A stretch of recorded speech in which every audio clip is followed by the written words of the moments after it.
খুলনায় শেষ মুহূর্তের প্রস্তুতি সম্পূর্ণ করেছে জেলা প্রশাসন, সিটি কর্পোরেশন ও আইন শৃঙ্খলা বাহিনী।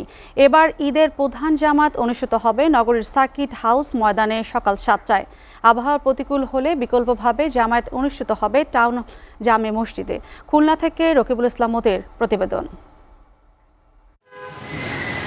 খুলনা জেলা প্রশাসন ও সিটি কর্পোরেশনের ঊর্ধ্বতন কর্মকর্তারা মঙ্গলবার সকালে যান সার্কিট হাউস ময়দান পরিদর্শনে। এ সময় ঈদকে সামনে রেখে নেওয়া সার্বিক প্রস্তুতির বিভিন্ন দিক তুলে ধরেন তারা। সার্কিট হাউস ময়দানে ছেলেদের পাশাপাশি নারীদের জন্য পৃথকভাবে রাখা হয়েছে নামাজ আদায়ের ব্যবস্থা।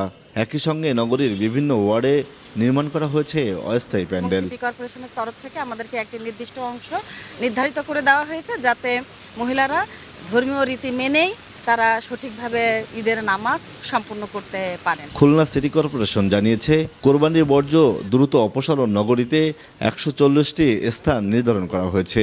বিতরণ করা হয়েছে ১০,০০০ বিশেষ বর্জ্য ব্যাগ। কেসিসির দাবি, কোরবানির পর দুপুর থেকে রাত ১০টার মধ্যেই নগরীর সব বর্জ্য অপসারণ করা হবে। ৭টা থেকে পরপর ১ ঘন্টা পরপর বাকি জামাত অনুষ্ঠিত হবে। বর্জ্য ব্যবস্থাপনার কথা আমি আগেই বলেছি। নগরীর সকল বর্জ্য বেলা ২টা থেকে রাত ১০টার মধ্যে আমরা অপসারণ করব। খুলনা মেট্রোপলিটন পুলিশ জানিয়েছে, ঈদের জামাতকে কেন্দ্র করে ৩ স্তরের নিরাপত্তার ব্যবস্থা নেওয়া হয়েছে। ইউনিফর্মধারী পুলিশের পাশাপাশি মাঠে থাকবে সাদা পোশাকের গোয়েন্দা সদস্যরাও। যে মসজিদটা এখানে ফোর্স মোতায়েন থাকবে ৩০ জন। ঈদুল আজহা উপলক্ষে সর্বমোট ২৬টি চেকপোস্ট থাকবে।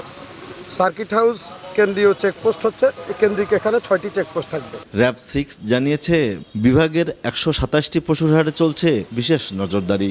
জাল টাকা শনাক্তকারী যন্ত্রসহ টহল টিম সার্বক্ষণিক দায়িত্ব পালন করছে। তো এই হাটগুলোতে আমাদের টিমগুলো ক্রমান্বয়ে যাচ্ছে, এখানে যেন কোনো ধরনের কালোবাজারি না হতে পারে, জাল টাকার দৌরাত্ম্য যেন করতে না পারে, সেই ব্যবস্থাগুলো আমরা নিশ্চিত করছি। আমাদের টহল দল যারা যাচ্ছে তাদের সাথে আমরা জাল টাকা শনাক্তকারী যন্ত্র আমরা সাথে করে দিয়ে দিচ্ছি। এদিকে ঈদগাহ মাঠ পরিদর্শনকালে উপস্থিত ছিলেন খুলনা বিভাগীয় কমিশনার মোহাম্মদ আবদুল্লাহ হারুন, কেসিসির প্রধান নির্বাহী কর্মকর্তা রাজীব আহমেদ, পুলিশ সুপার মোহাম্মদ তাইজুল ইসলাম, মহানগর বিএনপির সভাপতি অ্যাডভোকেট SM শফিকুল আলম মনা এবং বিভাগীয় ও জেলা প্রশাসনের কর্মকর্তা বৃন্দসহ গণমাধ্যম কর্মীরা।